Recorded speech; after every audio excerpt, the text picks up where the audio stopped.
All right, everybody. Welcome to 17.2, which is entitled Curved Mirrors.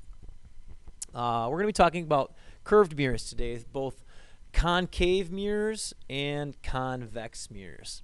So we're going to be talking about how to find the image, a graphical method. There's a way to do what's called ray tracing to find where the image is located. And then there's also a mathematical method using these two equations. And you can do these methods for both concave and convex. And along the way, I'm going to be doing example problems 2 from your book and example problem 3. So let's get started. First of all, concave mirrors. A concave mirror, I've got a couple of examples here. There are mirrors that cave in. So they are shaped like the inside of a sphere. So this is a concave mirror. There's something called the principal axis. The principal axis is the straight line that goes right through the center of the mirror. We'll call it the principal axis. The center of curvature. The center of curvature would be as if you were to take a compass and put the pointy part on the C. It would trace out the mirror. The focal point. The focal point is right here. The focal point is always 1/2 the center of curvature. Meaning if the center of curvature was 10 centimeters, the focal point is going to be 5 centimeters. They always have that relationship of 1 to 2. There's one other piece on this that I did not mention, and that's this line. We call this the principal plane. And the principal plane is a right angle that goes through the principal axis, right where the mirror intersects the principal axis. So we're going to talk about how do we do ray tracing. The first thing you do when you have a mirror, step 1, you draw in the principal axis and you draw in the principal plane.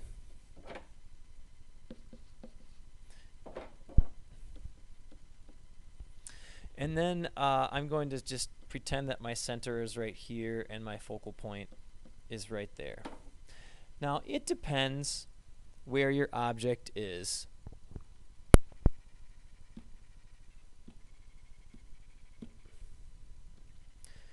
Where you go next. So I'm going to put my object way out here.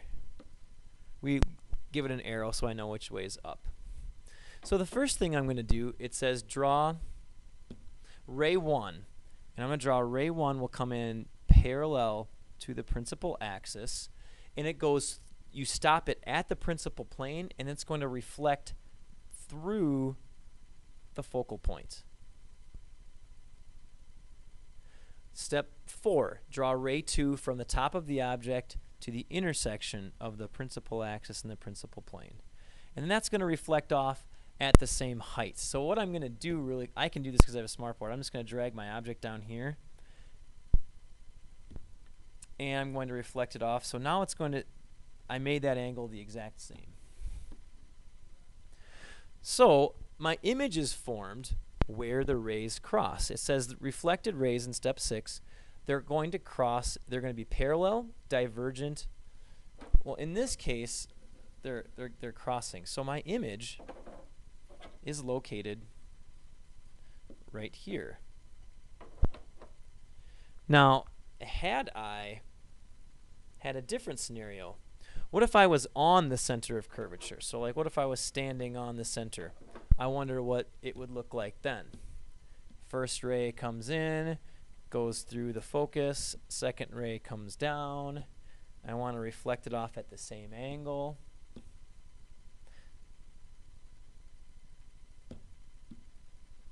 Ooh, my image is located right here. If your image is upside down, that's what we have right here. This is called inverted. My image is upside down. We call that an inversion. What if I was standing, I don't know, in between the center and the focus?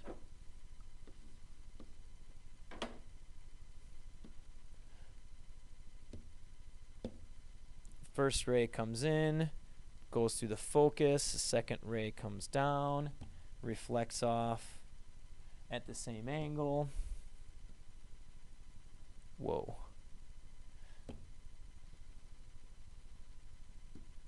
Now my image is right here. They look like they cross right there. It's larger upside down. What if I was standing on the focus?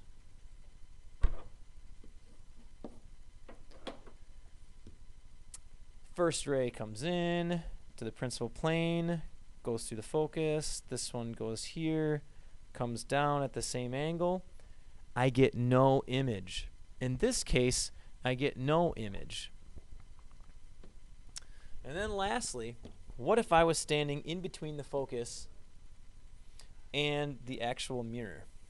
So what if I was standing here? Like if you put your face really close to one of these mirrors.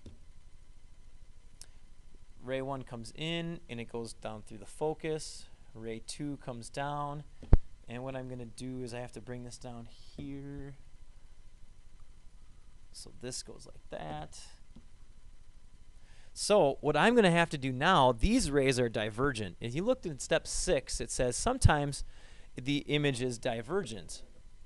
Then we have to trace the ray. The rays are looking like they're coming from back here. So if I were to trace these rays backwards, they look like the rays are coming from right here. So here's where my object is, or my image is in this case.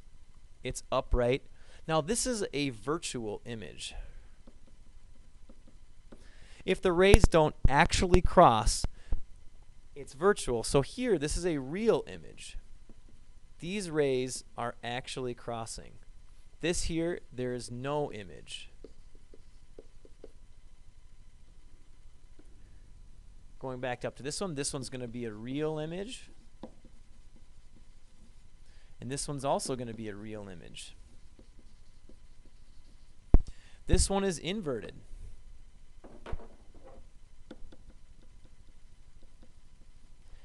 This one is inverted.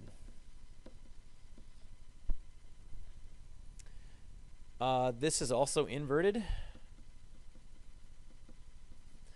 This is nothing. It's not applicable if there's no image. And this one's going to be upright. And lastly, bigger and smaller. So in this case, it's going to be real inverted and smaller. This one here, it's the same size. This one here, it's larger. Here we have, again, nothing. And then here we have larger.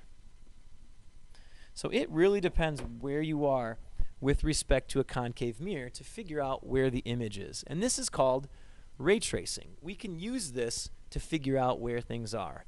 Now, if you don't want to make a scale drawing and nice straight lines, because some people don't like that, you can go ahead and use math.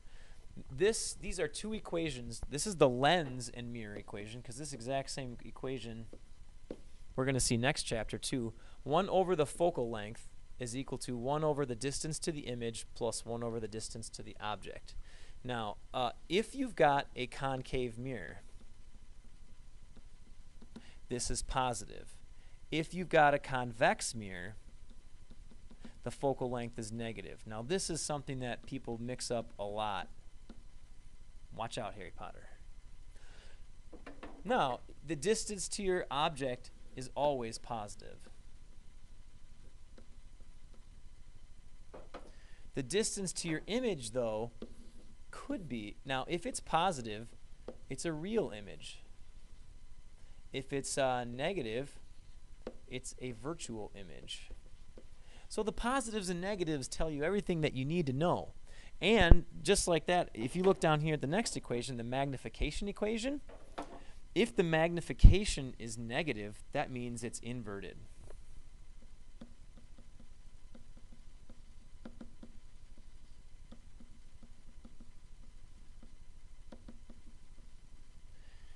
And one other thing, if the magnification is bigger than 1, it means it's larger. the image is larger. If the magnification is less than 1, then you have a smaller image.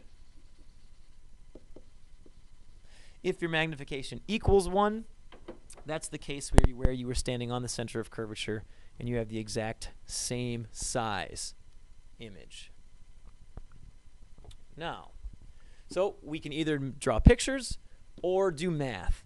Here's the first example problem, and I'm actually going to do both of them. I'm going to draw a graphical picture, and I'm going to use the math to solve this problem right here. So I think maybe what I'll do is do the math first, because the math is a little bit easier than drawing all these straight lines. So here we go. A concave mirror has a radius of 20 centimeters, so that means that it has a focal length equal to 10 centimeters. So the focal length is 2.0 centimeters. The object is, the height of my object is 2 centimeters.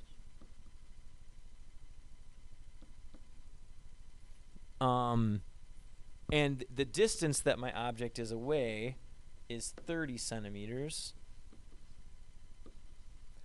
What is the image position, meaning what's the distance to my image? And what is the image height? What is the height of my image?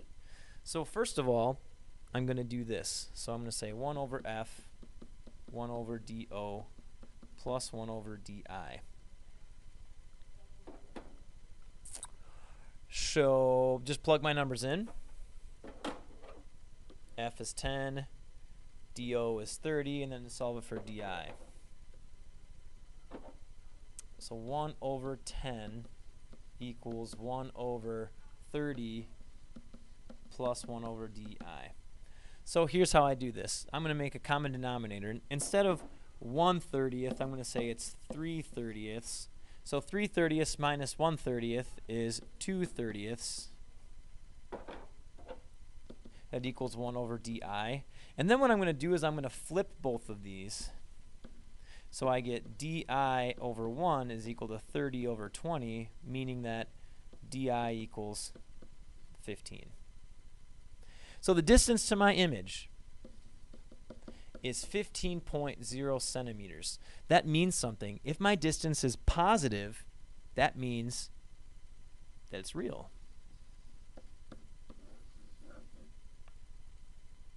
Now, how do I find the height of my image? Use the magnification equation. Magnification is hi ho over negative di do. So I just plug in everything I know. Height of my image is what I'm looking for. Height of my object is 2. Distance to my image is 15. Distance to my object was 30. So you just cross multiply and divide to do this.